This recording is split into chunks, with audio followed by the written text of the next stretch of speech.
Hello everyone, welcome to the today's current affairs session. I hope you are all doing good. Omicron has been extended. Intensive ga unda ippudu. Please be careful. Okay na?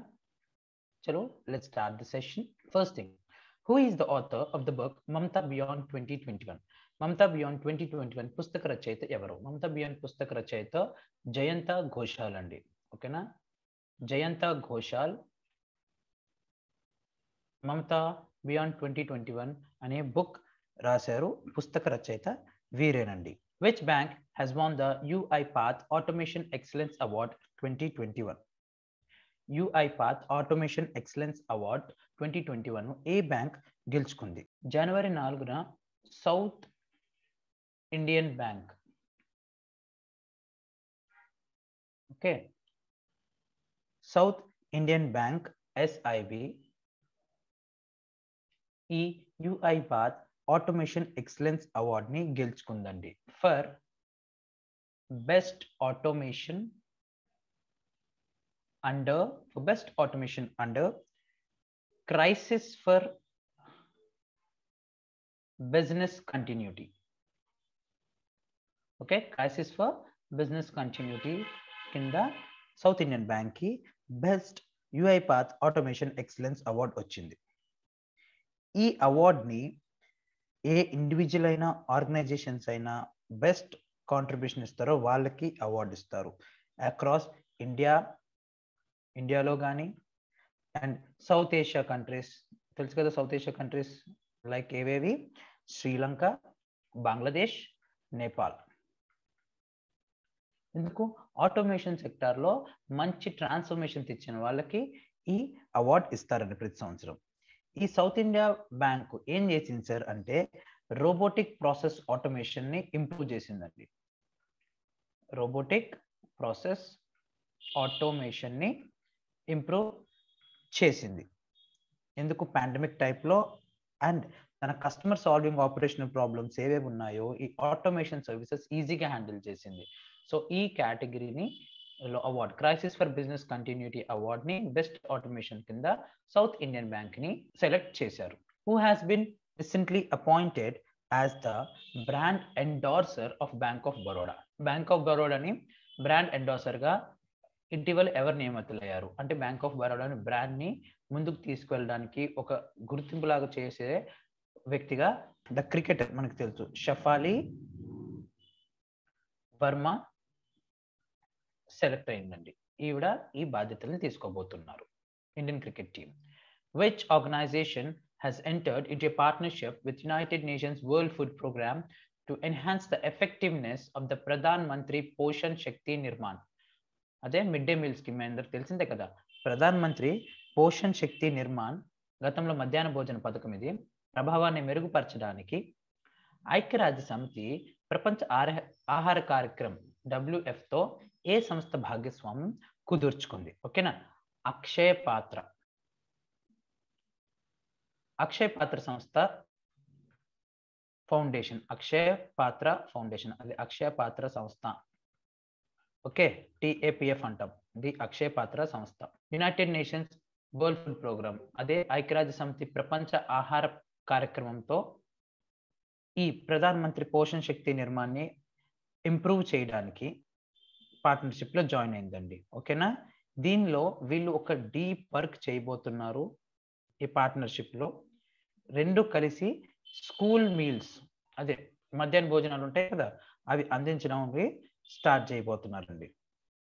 అంటే మనకు తెలుసు ఈ mid day meal scheme, school meal scheme అనేది ఒక చిన్న విషయం కాదు, చాలా పెద్దది. పెద్ద స్కేల్లో రన్ అవుతుంటుంది. ఎన్ని వేల స్కూల్స్ ఉన్నాయి కదా మన దేశంలో, మరి అందరి పిల్లలకి ఫుడ్ అందించాలి. సో ఇది సవ్యంగా జరగడం కోసమే అక్షయ పాత్ర టైప్ అయింది UNWFP తోటి.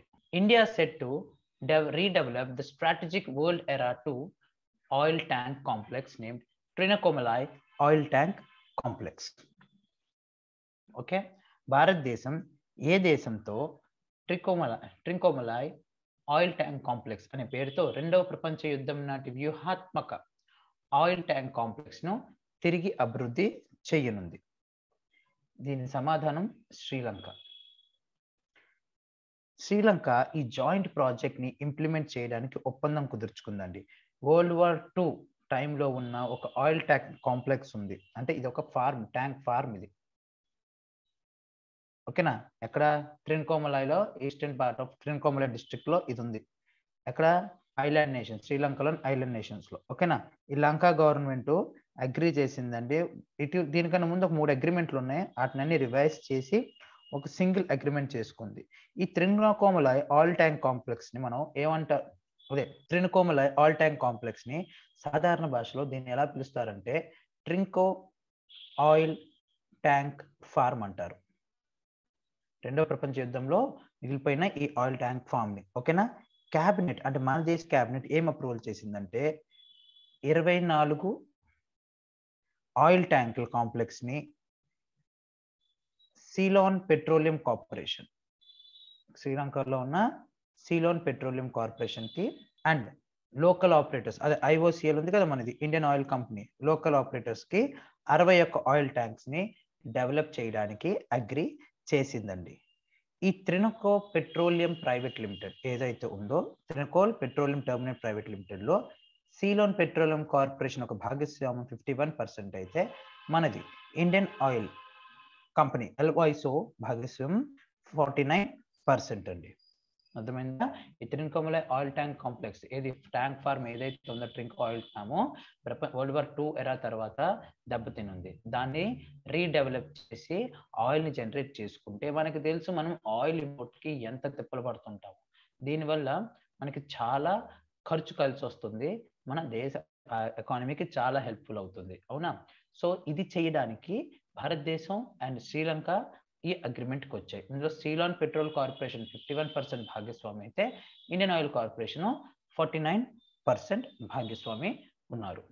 ఓకేనా? ఈ ఆయిల్ ట్యాంకుల్ని వీళ్ళు డెవలప్ చేస్తారు. పిఎం పబ్లిక్ అడ్మినిస్ట్రేషన్ లో అత్యుత్తమ ప్రతిభ కనబరిచినందుకు పిఎం యొక్క అవార్డు వీటిని ఏది కలిగి ఉంటుంది? PM's award for excellence in public administration consist of. ఓకేనా? ఫస్ట్ ఈ పిఎంస్ అవార్డ్స్ ఫర్ ఎక్సలెన్స్ ఏంటి చెప్తుందో చూద్దాం. ఒక వెబ్ పోర్టల్ లాంచ్ చేశారండి. అంటే అర్థమైపోయింది, పిఎం ఒక ఎక్సలెంట్ అవార్డులు ఇచ్చారు పబ్లిక్ అడ్మినిస్ట్రేషన్ అంటే పాలనకి. అవునా? ఎవరు వెబ్ పోర్టల్ లాంచ్ చేశారు? Union minister of state. Minister of state ఉంటారు కదా, మనకు తెలిసింది కదా, యూనియన్ మినిస్టర్ ఆఫ్ స్టేట్ ఇలా రాసుకుందాం. MOS minister of state, independent charge లో ఉన్న union minister of science and technology. Okay, ministry of state earth sciences independent charge అనేది కూడా ఎవరు? జితేంద్ర సింగ్. ఒక వెబ్ పోర్టల్ లాంచ్ చేశారండి. ఎందుకు? ఈ పిఎం అవార్డ్స్ ఫర్ ఎక్సలెన్స్ అనేసి. ఎవరికి? పబ్లిక్ అడ్మినిస్ట్రేషన్ కింద. అంటే పరిపాలన ఎవరు బాగా చేస్తారు, పబ్లిక్ అడ్మినిస్ట్రేషన్ లో అత్యుత్తమ ప్రతిభ కనబరుస్తారు కదా వాళ్ళకి. ఓకే, ఈ పోర్టల్లో ఈ మినిస్టర్ ఈ అవార్డు నుండి వచ్చే ప్రైజ్ మనీ కూడా యాడ్ చేశారండి ఈ సంవత్సరం.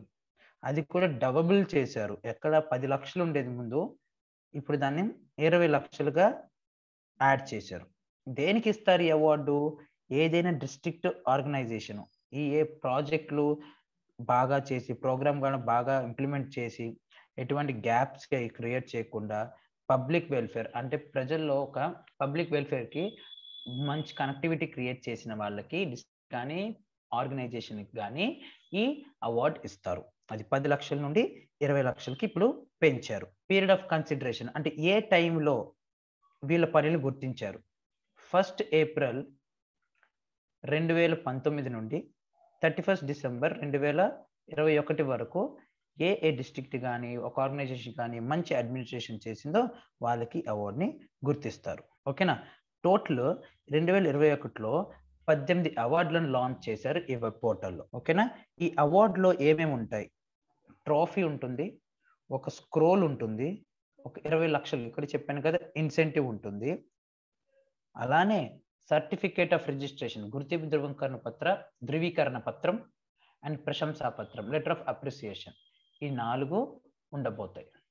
అర్థమైందా? ఒక వెబ్ పోర్టల్ లాంచ్ చేశారు, ఇంకా అవార్డులు ఇస్తారండి త్వరలోనే. Next, which state UT has been chosen to host the national youth festival 25వ జాతీయ యూత్ ఫెస్టివల్ ను నిర్వహించేందుకు ఏ రాష్ట్రం ఆర్ యూనియన్ టెరిటరీ ఎంపిక చేయబడింది? కేంద్రపాలిత ప్రాంతం. ఓకేనా? పుదుచ్చేరి. కేంద్రపాలిత ప్రాంతమైన పుదుచ్చేరిని నరేంద్ర మోడీ గారు ఎన్నుకున్నారు. దేనికి? 25వ నేషనల్ యూత్ ఫెస్టివల్ కి. ఇది ఎప్పుడు జరగబోతుంది సార్ అంటే 12th to 16th జనవరి మధ్యలో జరగబోతుంది 2022. ఓకే, అందరికీ తెలుసు. ఈ ఫెస్టివల్ ఆజాదీకి అమృత్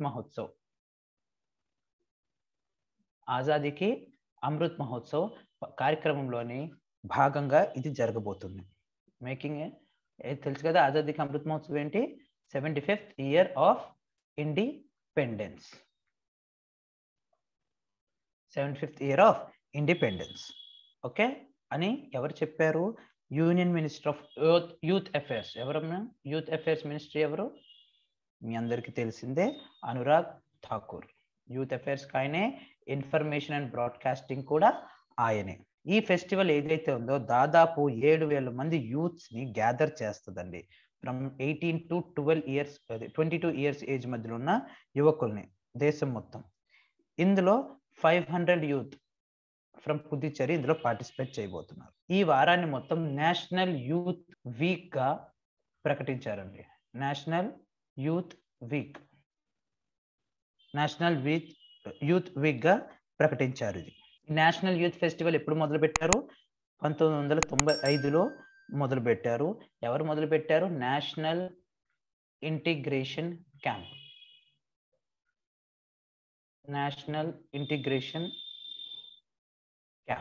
సరేనా? NIC మొదలు పెట్టింది. Next, dash high court is all set to become India's first paperless court. భారతదేశపు మొదటి పేపర్లెస్ కోర్టుగా మారడానికి ఏ హైకోర్టు సిద్ధంగా ఉంది? దీని సమాధానం కేరళ హైకోర్టు. కేరళ హైకోర్టు భారతదేశం యొక్క పేపర్లెస్ కోర్టు, పేపర్ లేని కోర్టుగా సిద్ధమయ్యిందండి.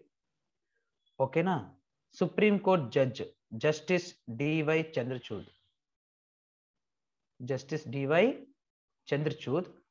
ఓకే, ఈ స్మార్ట్ కోర్ట్ రూమ్స్ ని ఇనాగ్రేట్ చేశారండి.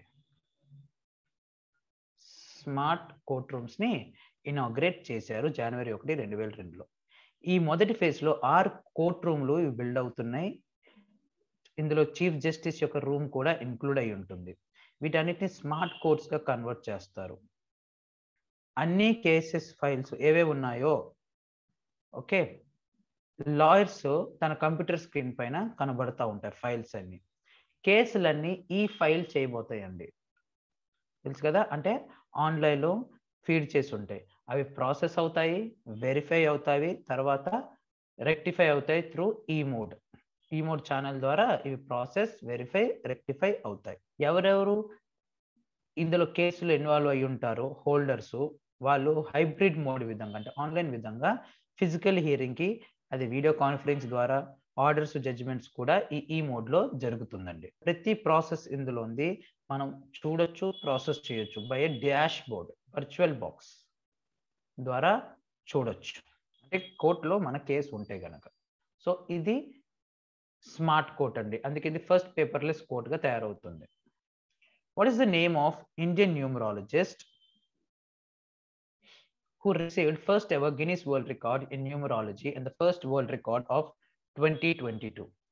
న్యూమరాలజీలో మొట్టమొదటి గిన్నిస్ వరల్డ్ రికార్డ్ మరియు 2020లో మొదటి ప్రపంచ రికార్డ్ సాధించిన భారతీయ సంఖ్యాశాస్త్రవేత్త పేరు ఏమిటి?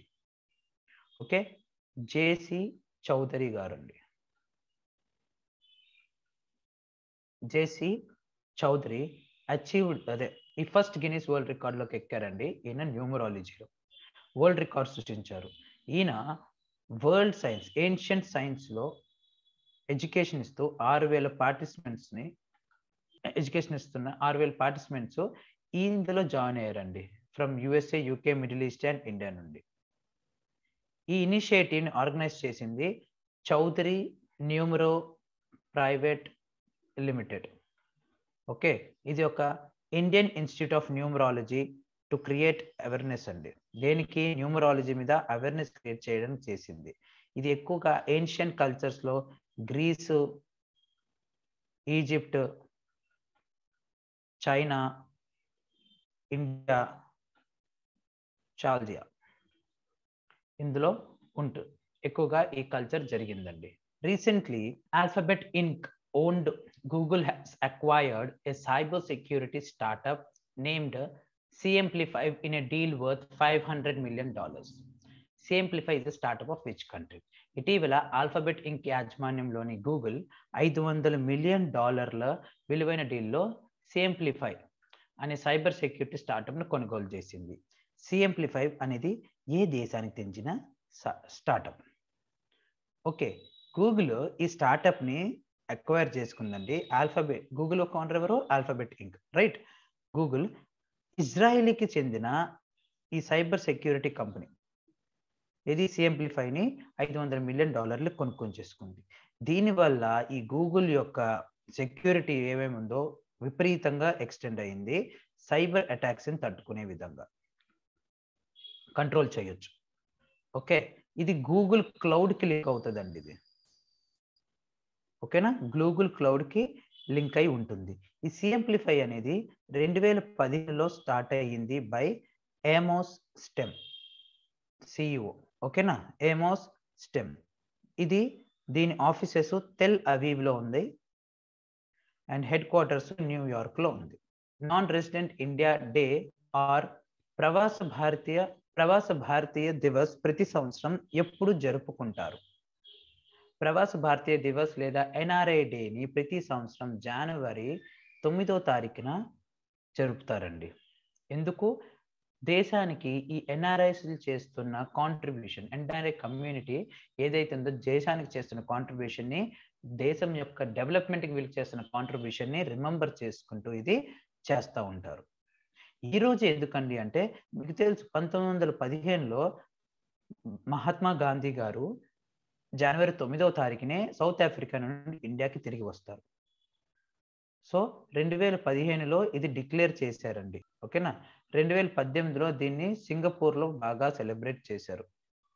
2019లో వారణాసిలో ఈ ఈవెంట్ ఒకసారి సెలబ్రేట్ చేశారు. 18 సింగపూర్, 15లో డిక్లేర్ చేశారు, 18లో సింగపూర్లో చేశారు, 19లో వారణాసిలో సెలబ్రేట్ చేశారు. Which insurance company has recently launched a campaign titled Bahane Chodo Tax Bachao to increase awareness around the need to buy health insurance to save tax?